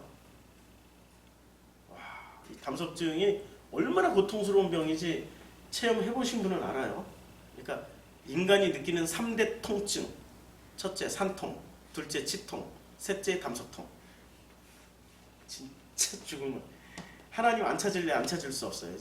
저는 그래서 나중에는 쓸개를 잘라버려서 쓸개 없는 인간이에요. 담석통 때문에. 예, 쓸개 빠진 인간. 쓸개 빠져서 참 사람이 좋아. 사람이 좋아. 쓸개 빠져버렸기 때문에 응급실에 실려갔어요. 그래서 제가 그때 한 40쯤 20년 전이니까 한 30대 중반쯤 됐다. 응급실에 실려갔어요.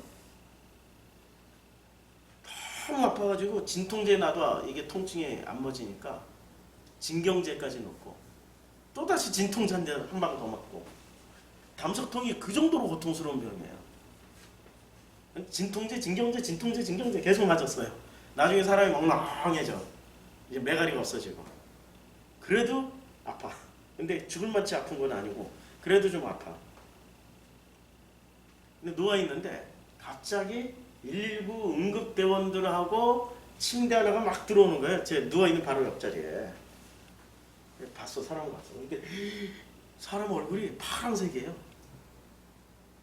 사람 얼굴이 이런 색이 되더라고요. 이런 색, 저는 깜짝 놀라서 어떻게 사람 얼굴이 저런 색이냐? 그리고 의사가 오더니 막 심장 박동하고 5분, 10분? 멍멍한 상태에서 쳐다봤어요. 정말 멍멍한, 무슨 꿈인지 환상인지, 근데 그건 현실이야. 멍멍한 상태에서 보는데 갑자기 이 사람 피부가 그렇게 아름다워진 거예요. 맑고 투명하고 광채가 나는 거예요. 순간 저건 뭐지? 부활하셨나? 살아나셨나? 근데 그때 의사가 간호사한테 시트 씌워, 그리고 가족들 오라 그래. 죽은 거예요. 근데 돌아가신 그분을 보니까 내 나이였어요. 그 아내분 대신 그분하고 자녀들하고 들어오는데 와, 딱 그냥 내 나이야, 내 나이. 애들 나이를 보니까 그냥 갑작스러운 일에 주무시다가 갑자기 이상해서 이렇게 이제 아내 얘기는 자다가 이렇게 항상 이 밤을 새고 오는 직업인데 밤새고 와서 아침잠 자고 일어나야 될 시간에 안 일어나서 가서 이렇게 보니까 갑자기 사람이 이상해지고 색깔이 이상해서 119에서 왔다 그러는데, 이런 말을 하다가 울기 시작하는데 제가 몽롱한 상태에서 정신이 바짝 나는 거예요. 그러면서 제일 먼저 제가 무슨 생각을 했냐면은, 맞아, 나도 저렇게 죽을 수 있다.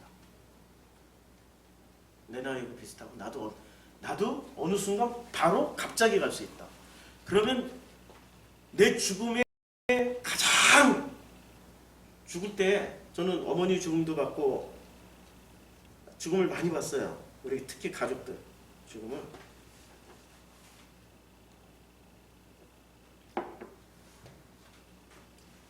내가 죽을 때 가장 뭐부터 후회할까? 후회하지 않을 죽음을 맞이하자. 그때 생각을 했었어요. 우리 어머니는 마지막 죽음을 담담히 맞아들이시다가 마지막 장면에 안 돌아가시려고 그랬어요. 왜냐면 우리 새끼들 놔두고 갈 수가 없다고. 우리 자식들 놔두고 갈 수가 없다고.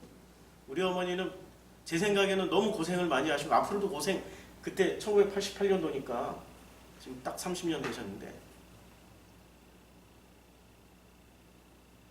돌아가실 그 순간에 당신 너무 고생을 하시다가 가셨으니, 제 생각에도, 그 어린 나이 제 생각에도 엄마 이제 고생 끝났어, 잘 됐어, 잘 돌아가셨어. 오히려 엄마 돌아가신 것을 그냥 감사하게 여길 정도로 너무너무 많은 고생과 고통을 많이 당하셨는데, 근데 마지막 순간에 어머니가 안 돌아가시려고 하는 것을 봤어요. 그 모습을 봤을 때 그 모습이 떠오르는 거예요. 내가 이것 때문에 내가 후회를 이것 때문에 발목 붙잡혀서 죽는 것을, 죽음을 담담히 못 받아들이면 어떻게 될까? 그때부터 죽을 때 후회를 안 하려고 마음껏 한번 살아보자. 그것이 어떤 터닝 포인트가 됐어요. 그래서 이 복음으로 이렇게 넘어오게 됐는데, 그때 결심한 게 그거예요. 삶을 살아보자 한번. 그 전까지는 제가 어떻게 살았냐면 종교가 가르쳐준 대로 종교의 교리대로 살았어요. 이유는 딱 하나야. 구원받기 위해서. 구원받기 위해서. 구원받기 위해서 내 삶으로 못 살아냈던 거예요. 내 삶을 사는 게 아니라 나는 구원의 교리에 맞춰져 있는 그 도식대로 사는 거예요. 매뉴얼대로. 그래서 내 삶을 살자. 내 삶을 살아보자. 내 삶을 살기 시작할 때 비로소 조금씩 뭔가가 열리기 시작했던 거죠. 죽음에 대해서 생각하는 것보다 진짜로 중요한 건, 우리 종교인들이 바꿔야 될 게 제대로 사는 게 더 중요해요. 뭘 제대로 어떻게 사느냐 이거죠. 그것은 삶에 대해서 충분히 알아야 죽음을 알 수 있는 거예요. 그래서 삶에 대한 지식은 죽음에 대한 지식의 필요 조건이죠. 이거는 한마디로 이런 거예요. 그냥 에른스트 융어라는 사람이 근데 왜 우리는 죽음에 대해서 잘 모르냐라고 물었을 때 죽는 사람이 사다리를 타고 올라가면서 자기가 올라온 사다리를 다 이렇게 회수하고 올라가니까 나머지 살아있는 사람들은 못 따라온다는 얘기예요. 어려운 얘기인데 나중에 우리가 이게 개론이에요. 개론 시간이라 나중에 이제 디테일로 들어갈 때 우리가 강론으로 들어갈 때 다 공부할 겁니다. 죽음에 대해서는 누구도 정의를 내릴 수가 없어요. 자, 죽음에 대한 정의를 누가 확실하게 내려준 사람이 있을까요? 없죠. 모르니까 죽은 사람은 다시 안 돌아와. 돌아온 사람도 뭐라고 얘기하면 무슨 환상을 빛과 같은 뭐 터널을 지났다 무슨 거기에 들어갔더니 완전히 무슨 굉장히 평화스럽다 이런 얘기나 하지 죽음에 대한 디테일이 없어요. 자, 죽음처럼 정의를 내릴 수 없는 게 또 하나 있습니다. 뭘 정의를 내릴 수 없을까요? 복음. 복음이 뭐예요? 그 학교에서 배운 거 말고 학교에서 어떻게 가르쳤었어요? 복음은? 예수 그리스도 그분이 복음이야. 그래 예수 그리스도가 그러면 예수 그리스도가 왜 복음이야? 예수 그리스도를 믿으면 구원받으니까. 그럼 구원이 복음이야? 그럼 구원받는 게 뭐야? 천국 가는 거. 그럼 천국은 어떤 곳이야? 거기는 슬픔도 없고 괴로움도 없고 고통도 없고 거기는 그럼 슬픔도 없고 괴로움도 없고 고통도 없으면 역으로 말해서 슬픔 없는데 기쁨은 어떻게 알아? 괴로움이 없는데 행복하면 어떻게 알아? 반대가 없는데 나머지는 뭐 어떻게 알아? 그럼 진짜 천국 가기 위해서야 아니면 지옥 안 가려고 그런 거야? 진짜는 지옥 안 가려고. 그럼 말이 뭐야 그게? 그게 복음이야? 지옥 안 가는 게? 이상하잖아요. 복음이 뭐냐고 물으면 아무도 대답을 못해요. 복음이 뭐냐고 물으면 예수 그리스도가 복음이라는 이런 기계적인 답 말고 진짜 자기가 깨달은 그 복음이 뭐냐고 가장 기쁜 소식 나에게 가장 모든 것을 내려놓고 이거야 하고 전 재산을 팔아서 확 사버릴 수 있을 만큼의 가장 기쁜 소식 그게 뭐냐고 그게 복음은 한마디로 말하면 내가 복음을 만나면은 내 모든 소유를 다 팔아버리고 그거랑 맞바꿔요. 그럴 수 있어요? 자, 우리 교회에 예수 그리스도가 있으니까 다 전재산 팔고 이리 들어오세요. 아니 전재산 팔아서 가지고 오세요. 아무도 안 넣는다니까 아무도. 왜냐하면 복음은 눈에 보이는 것도 아니고 내가 줄 수 있는 것도 아니에요. 복음은 그 아버지와 내가 만나서 그것을 삶에서 살아내면서 확인하는 게 복음이기 때문에 각자 다 달라. 다 똑같다면은 그거는 위험한 복음이죠. 다 똑같다면. 왜요? 통일 하나라는 거는 내가 싫더라도 선택의 여지 없이 잡아야 되는 거니까. 그건 위험한 거죠.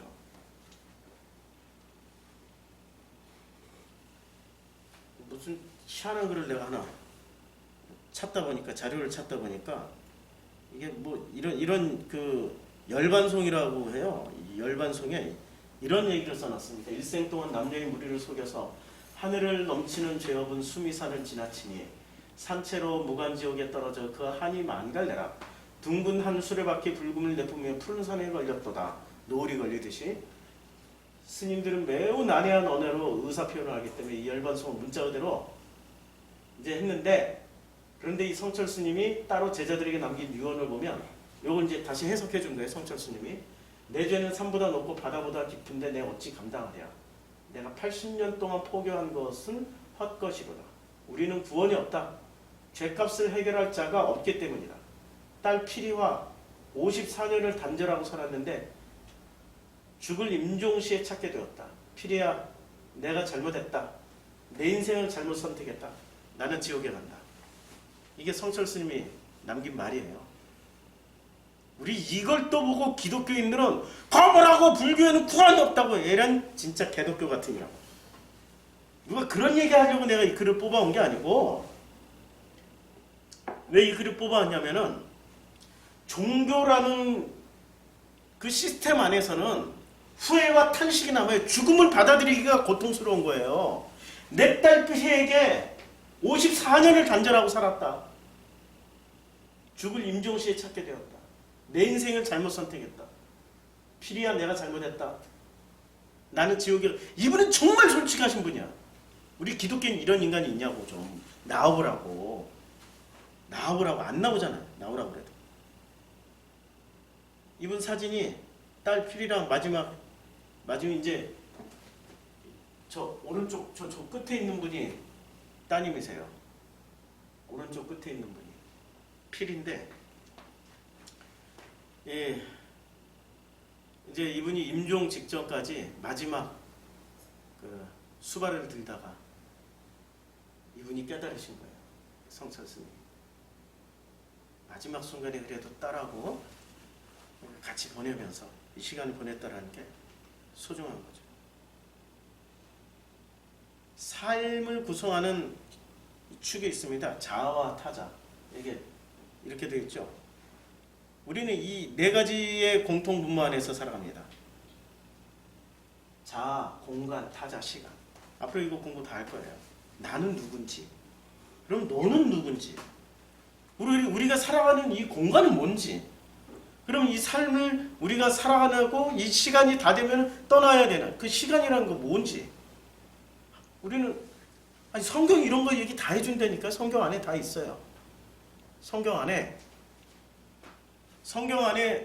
자연사하는 과정을 다 보여주신 분이 유일하게 몇몇 분이 있지만 그 중에 아주 디테일하게 자세히 묘사해 주는 분이 한 분 계시죠. 누구시죠?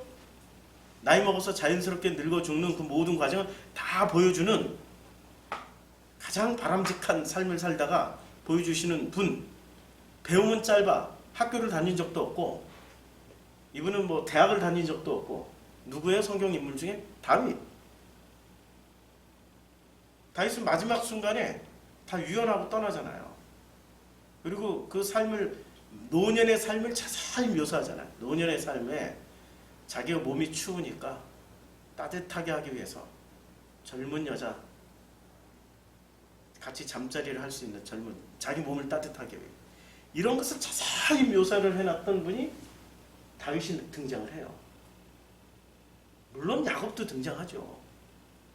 험한 인생 80년이라고 얘기하다가 마지막 순간에는 유언을 그냥 아들대로 다 유언을 남기고 아들대로 유언을 다 남겼다.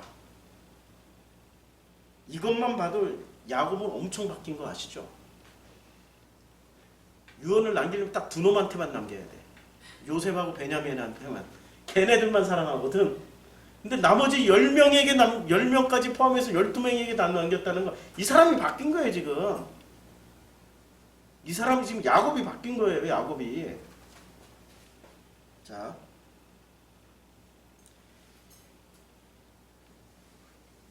그리고 죽음이라는 건 종말 종식을 의미하는데 죽음의 가장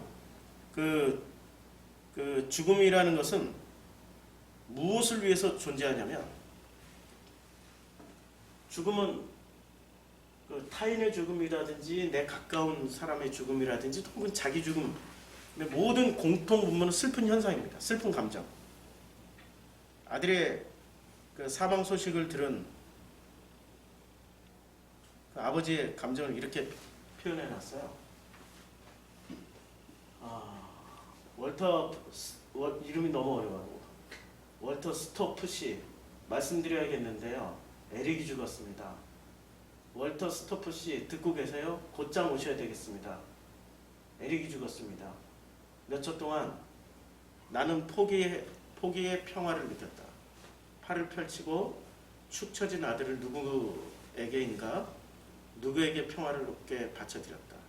그런 뒤에 고통, 차갑게 불타는 고통을 느꼈다. 저는 체험했어요. 차갑게 불타는 고통이라는 말로 아들 잃은 슬픔을 대신했죠. 죽음이라는 건 고통과 슬픔의 감정이 극대화되는 자리입니다. 이반 일리치의 죽음 아주 유명한 명언인데 그 소설이에요. 톨스토이의. 그런데 아무도 자신의 고통에 공감해주지 않아 상심하던 이반 일리치가 그 사람이 한 가지를 깨달았어요.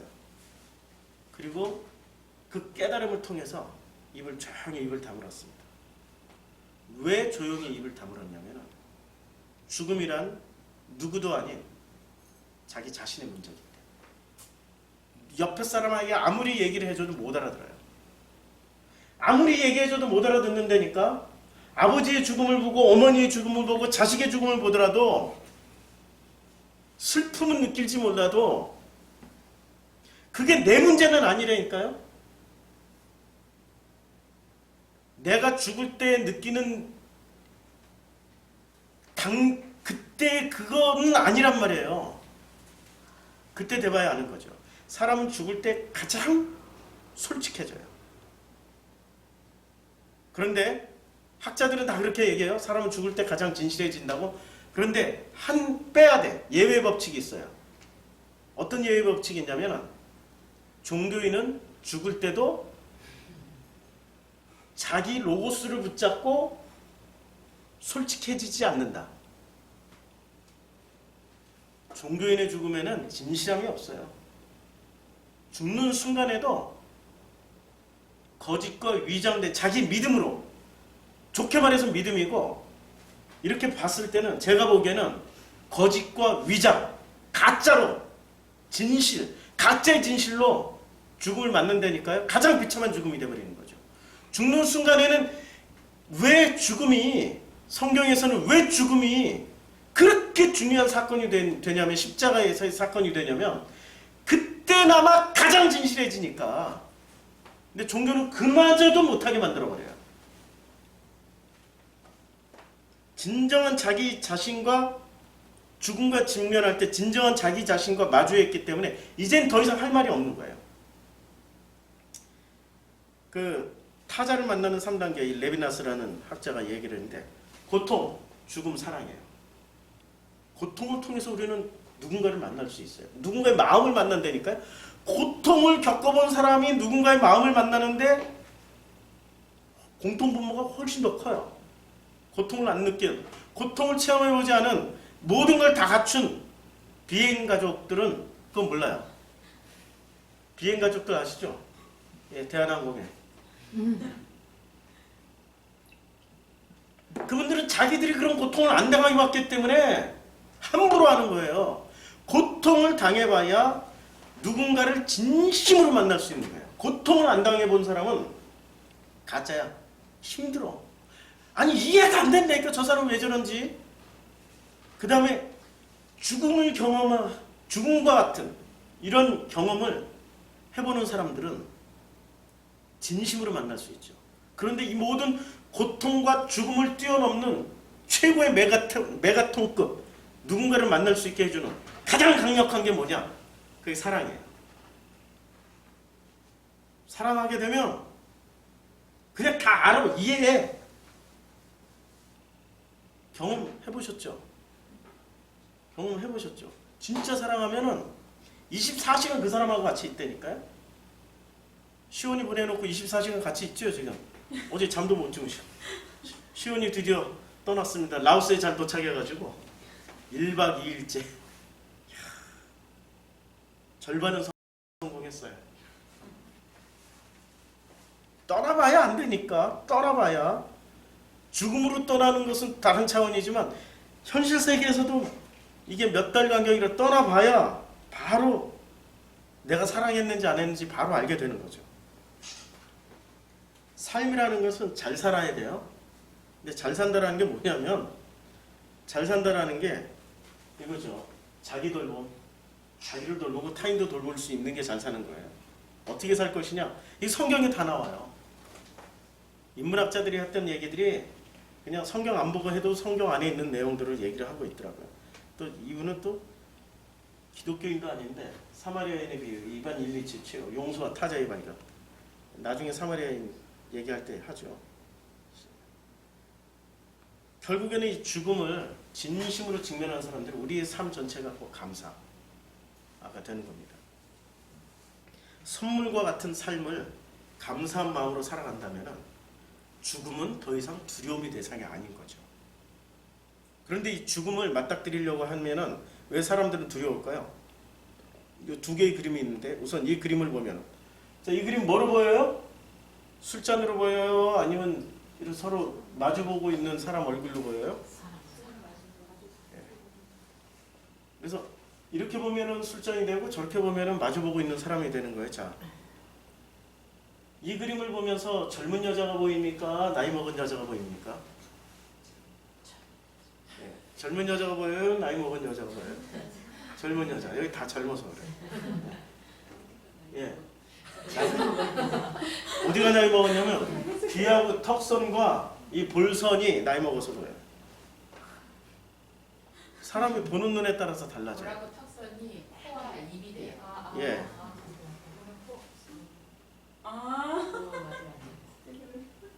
보이세요? 네. 나이 먹은 여자가? 네. 예? 그러니까 매브리코로 보이고 보이시죠? 이야, 있잖아요? 사람은 이런 거예요. 젊은서 여기 이제 매브리코를 가진 할머니로도 보이고 저게 이제 입으로 보이는 거예요. 자, 술잔으로 보이지만 역으로 사람으로도 보이는 거예요. 마주보고 있는 두 가지 형상이 있는 그림이에요. 저 그림은 일부러. 그런데 우리 눈은 한 번에 두 가지를 동시에 볼 수 없어요. 한 번에 두 가지를 동시에 볼 수 없다니까. 우리는 한 번에 하나밖에 못 봐요. 한 번에 하나밖에. 근데 우리가 진리를 알았다, 복음을 알았다, 우리가 대단한 것을 배우고 있다, 체험했다, 깨달았다. 그 사람 머릿속에 하나밖에 안 들어있고 그거밖에 못 본다니까요. 자기 머릿속에 있는 걸로 보게 돼 있는 거예요. 뭐든지 자기 머릿속에 있는 거. 그러니까 복음이라고 말하는 것을 기독교는 통일시켜야 했고, 그 통일된 그 중심으로 예수 그리스도라는 그분을 갖다 놓은 거예요. 그냥 인물. 그러니까 사람들은 로고스를 좋아하는 게 아니라 예수를 좋아해요. 인물을 좋아한다니까. 인물을. 우리가 진짜로 좋아해야 될 것은 로고스예요. 진짜로 믿어야 될 건 로고스인데 예수라는 인물을 좋아해요. 이는 마치 모세가 그들에게 로고스가 되면 안 되기 때문에 모세의 시체를 아예 없애버린 것처럼 못 찾게. 그래서 찾지 못해야 숭배를 안 할 거 아니에요. 그래야 야훼 종교가 되는 거 아니에요. 로고스의 종교가 되는 거죠. 그래서 예수의 시체도 없어요. 예수의 무덤이 어디 있는지도 몰라. 그런데도 사람들은 로고스를 선택하는 대신에 예수라는 어떤 시각을 하나 놓고 예수를 통해서 성경을 다 풀어내면은 그게 진리인 줄 알아요. 예수를 통해, 성경을 통해서 예수만 찾으면 됩니다. 성경을 통해서 예수만 말해주면 됩니다. 위험한 발상이에요. 성경을 통해서 로고스를 찾아야죠. 성경을 통해서 예수. 그러다 보니 성경을 어거지로 해석하게 되다 보고 어거지로 하다 보니까 두 가지로 볼 수 있는 거 하나로만 보라고. 숫자는 불경하니까 사람 얼굴로만 보라고. 사람 얼굴만 봐야 된다고. 사람 얼굴만 봐야 된다고. 사람 얼굴만 볼 때 당신은 성공한 거라고. 그게 구원이, 그게 복음이고, 그게 진리고, 그게 전부다라고. 그런 식으로 배우면은 잘 배웠다라고 착각하는 거죠. 착각을 또 믿으라고. 그게 믿음이라고. 믿어야만 구원받는다고. 결코 아닙니다. 복음은 그렇게 단순하거나 심플하지가 않아요. 그렇게 인류사 전체가 죽음과 진리를 아직도 정의를 못 내려. 진리가 뭐냐? 누가 정의를 내렸어요? 진리가 뭔지? 몇천 년 동안의 인류사 안에 진리에 대한 정의를 내린 사람이 있습니까? 정의 내리면 누가 까잖아. 이렇게 내리면 또 누가 또 까잖아. 이렇게 내리면 까고, 여기서 내리면 여기서 까고, 서로 비판하잖아요. 죽음도 정의를 내릴 수 없는 것처럼 진리도 정의를 내릴 수 없는 거예요. 우리의 삶도 정의를 내릴 수 없는 거죠. 내 삶과 최영희의 삶이 똑같다. 이상한 거예요. 각 부부라도 삶이 똑같으면 안 돼요. 각자의 체험 안에 각자의 만남과 각자의 고백이 있는 거죠. 둘이 똑같다. 그리고 둘 중에 하나가 독재자지. 둘 중에 하나가 강요하는 거예요. 나하고 똑같은 체험을 하라고. 그건 평화로운 과정이 아니죠. 겉으로는 아름답고 행복해 보이지만 실제 내부에 들어가면 그 똑같은 걸 만들어내기 위해서 얼마나 많은 폭력적인 것들이 들어가겠어요. 착각하지 맙시다. 천편일률적으로 똑같은 얘기를 지금 누군가가 하고 있다. 이제까지 돌아다니면서 들었던 얘기를 이분이 똑같이 하는, 어머나 이거는 내 로고스네, 이렇게 생각하면 돼. 어머나 내 로고스를 만족시켜 주시는 분이네. 그치요? 내 로고스를 만족시켜 주는 사람을 따라다녀서는 안 돼요. 내 로고스가 내려지는 것을 찾아. 솔직하게 두 가지로 보이는 거야. 그치? 이렇게 말하는 대로 가야죠. 왜 하나로만? 이건 사람 얼굴이니까 숫자는 아니야. 이건 사람 얼굴이야. 이런 식으로 말을 하는데도 이제까지 우리는 이제까지 이렇게 성경을 해석해 왔어요. 그런 사람들 따라서. 그거는 매우 위험합니다. 동시에 볼 수 없다. 한 가지에 초점을 맞추면 다른 형상은 보이지 않아요. 이 사람이 이런 구조로 돼 있어요. 이제 다양한 어떤 다양한 것을 통해서 우리가 성경을 봅시다. 이제 개론을 1시간 정도 한다고 그랬는데 역시나 저는 아까 1시간 왔을 때 시그널이 왔거든. 빨리 끝내라고. 시그널이 왔는데 그래도 마지막 마무리를 하겠습니다. 마지막 마무리는 우리가 이 시간에 이제 앞으로 그 수요 성서학당에서 공부해야 될 게 이거죠. 진리, 복음, 이것을 다 담고 있는 게 뭐냐? 이게 로고스예요. 로고스가 뭔지를 공부를 하게 될 겁니다. 자, 앞으로 기대가 됩니까? 네. 예. 빠지지 않으셔야 돼요. 근데 다음 주는 제가 베트남을 가기 때문에 제가 빠져요. 그래도 우리 그 고현숙 전도사님이 와서 하실 거니까, 예, 고현숙 전도사님이 이렇게 뭘 하라는 거예요? 성경부터 말씀을. 한번 읽어봐야지. 성경을요? 어디를 읽어요? 성서. 이제는 성서로 시작하자고요. 성경으로 하지 말고. 성서 안 읽어도 되죠? 꼭 읽어야 되나요? 이제 읽어드릴게요. 아니 저기 꼭 읽어야 되는 도시계를 가지고 있는 게 있어요. 그래서 제가 읽어드릴게요. 오늘의 주제 구절은 이겁니다. 말씀이 육신이 되어 우리 가운데 거하심에, 이겁니다. 우리가 로고스가 육신이 되어서 우리 가운데 거하심에 우리가 그의 로고스의 영광을 보니, 로고스의 독생자의 영광이요. 로고스의 독생자의 영광이 아니라 로고스의 아버지가 로고스예요. 로고스의 유일하신 영광이요. 은혜와 진리가 충만하다. 그러니까 이제 로고스가 이해가 되죠. 아니 제대로 번역하면 이거예요. 로고스가 육신이 되어서 우리 가운데 거하심에 우리가 로고스의 영광을 보니 로고스의 유일하신 영광이요. 로고스의 은혜와 진리가 충만하더라. 아멘이십니까? 예. 이제 여기서 마치고요. 우리 간식 시간 갖겠습니다.